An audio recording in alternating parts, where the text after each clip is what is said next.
Est-ce que tu as appris la nouvelle? Apparemment ton fils a ramassé une mallette contenant de l'argent, et il l'a remis au propriétaire.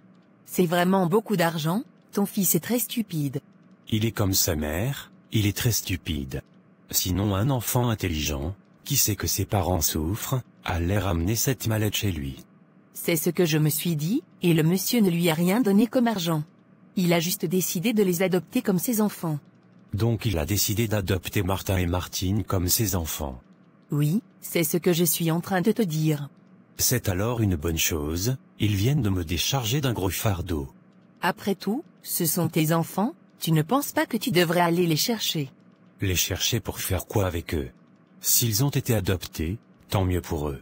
Moi je préférais les voir souffrir dans la rue, afin que la vie puisse les enseigner. Mais s'ils restent dans cette famille, ils auront un bel avenir, et ils seront riches car ils seront des héritiers. C'est leur problème, ça ne m'intéresse pas du tout. Moi ça m'intéresse vraiment. Imagine si nous faisons des enfants, tes enfants auront une vie réussie par rapport à nos enfants. Qu'est-ce que tu veux en fin de compte? C'est toi-même qui m'as demandé de mettre ces enfants dehors, et c'est ce que j'ai fait. J'ai toujours fait ce que tu me demandes. Alors je te demande d'aller t'opposer à cette adoption, va récupérer ces enfants, pour les ramener ici à la maison.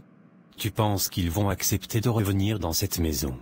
Ce sont des enfants, qu'est-ce qu'ils peuvent décider, c'est toi leur père. Tant qu'ils sont mineurs, c'est toi qui dois décider de leur vie.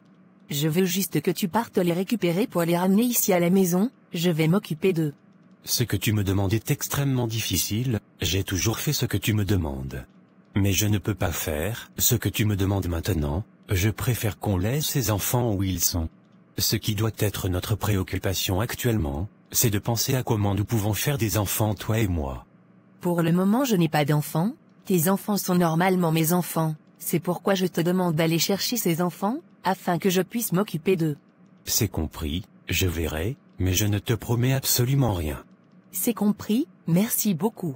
Il est bientôt 23 heures, ton cousin n'est toujours pas rentré. Tu l'as appelé pour savoir où il est? Je l'appelle, il ne décroche pas. Sûrement, il est avec sa petite amie, tu sais nous avons tous été jeunes et étudiants, on sait comment les choses se passent après les cours à l'université.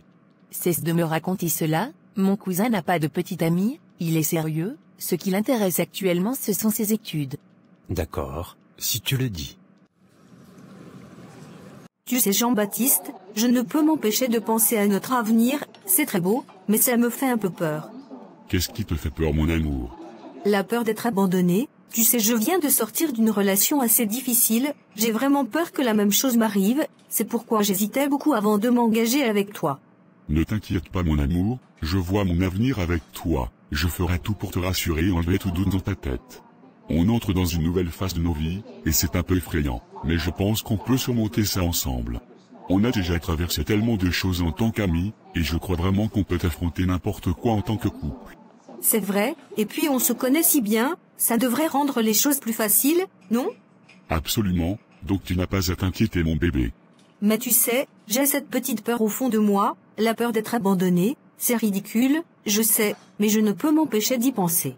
Mon cœur, je suis là pour toi, et je n'ai pas l'intention de partir, je suis prête à investir le temps et l'effort nécessaires.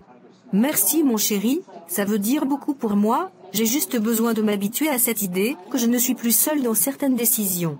Et tu ne l'es plus, on prend les décisions ensemble, et on soutient l'un l'autre, c'est ça être un couple. J'ai de la chance de t'avoir dans ma vie, je ne pourrais pas demander mieux. Moi aussi, ensemble on peut affronter toutes les incertitudes, et créer un avenir incroyable. Tout à fait, dis-moi tu m'as dit que tu vivais avec ta cousine et son mari. Oui, mais bientôt je vais prendre un appartement. Comme ça, on pourra se voir le plus souvent. Ça me fera beaucoup plaisir Jean-Baptiste, je t'aime tellement tu sais. Je t'aime aussi chérie. En parlant d'avenir, as-tu des idées sur ce que tu aimerais réaliser dans les prochaines années? J'aimerais poursuivre mes études, peut-être me spécialiser dans quelque chose qui me passionne vraiment, et toi? Je compte aussi continuer, mais en travaillant, j'ai pour projet d'aller aux États-Unis, j'espère qu'on ira ensemble pour y vivre. Bien sûr pourquoi pas, où tu iras, je te suivrai. Ça me fait beaucoup plaisir d'entendre cela. Je pense que nous devons rentrer maintenant, je ne veux pas que mon père s'inquiète. D'accord, allons-y, je vais te déposer en voiture. D'accord mon amour. Qu'est-ce qui se passe ma chérie? Pourquoi tu ne rejoins pas les autres dehors? C'est la fête, tu dois t'amuser. Je ne peux pas, je suis traumatisée. Dis-moi, qu'est-ce qui ne va pas? J'ai vu celui qui a abusé de moi, et ça m'a rappelé ce qu'il m'a fait, je ne veux plus le voir. Dis-moi son nom. Il s'appelle Gabriel, c'est le nouveau mari de ma mère, c'est lui qui a abusé de moi. Tu veux parler de Gabriel, qui travaille dans notre entreprise? Oui, celui que vous avez présenté au départ. Je suis vraiment désolée pour tout ma chérie, je vais lui demander de rentrer chez lui à la maison. Si je savais que c'était lui, je n'allais pas l'inviter à cette fête. Excuse-moi chérie. Ce n'est pas grave maman, ça va aller. D'accord, donne-moi 15 minutes, je reviens. Elle vient de me dire que c'est Gabriel qui lui a fait cela. Comment cela est-il possible? Je ne croyais pas que Gabriel pouvait faire une chose pareille. Moi aussi, cela me choque vraiment. Si c'est la vérité, nous serons obligés de le traduire en justice, et de le licencier. Je ne peux pas garder un violeur dans notre entreprise. Comment on peut profiter de la situation d'une petite fille, pour abuser d'elle? Franchement, cela me dépasse, je ne sais pas quoi dire. Moi non plus, va d'abord lui demander de rentrer chez lui, et tu le convoques le lundi à ton bureau. Je vais m'entretenir avec Martine, et avec aussi l'avocat, une plainte sera déposée contre lui, il y a déjà assez de preuves. D'accord, je vais lui demander de rentrer chez lui à la maison, je suis vraiment désolé pour ma petite Martine. J'irai la voir pour lui parler, ce n'est pas vraiment facile, c'est traumatisant. Je la comprends parfaitement. Cette petite fille avait fini par regagner le sourire, elle était toute joyeuse. Mais avec ce qui vient de se passer, elle sera encore plus triste et traumatisée. Ne t'inquiète pas, nous allons la rassurer. C'est Dieu qui a fait que tu n'es pas allé, tu t'imagines, ce sont tes enfants que mon patron a adoptés. Attends sérieusement. Oui, c'était un peu gênant pour moi, par finir mon patron m'a demandé de rentrer à la maison, et ce lundi il me convoque dans son bureau. J'ai vraiment peur qu'il me licencie. Pourquoi il va te licencier si tu n'as rien fait de mal? Tes enfants peuvent lui raconter des mensonges. Par exemple, si ta fille lui dit que je l'ai violée, j'aurai des problèmes, pourtant ce n'est pas la vérité.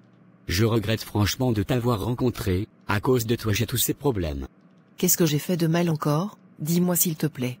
Tu ne sais pas ce que tu as fait de mal. Si tu n'avais pas envoyé ta fille ici à la maison, tout ceci ne serait pas arrivé. Si je perds ce travail, comment je vais faire pour vivre?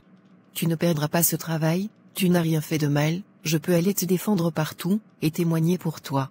Ce que tu peux faire c'est aller voir le père de tes enfants, pour que vous partiez récupérer vos enfants.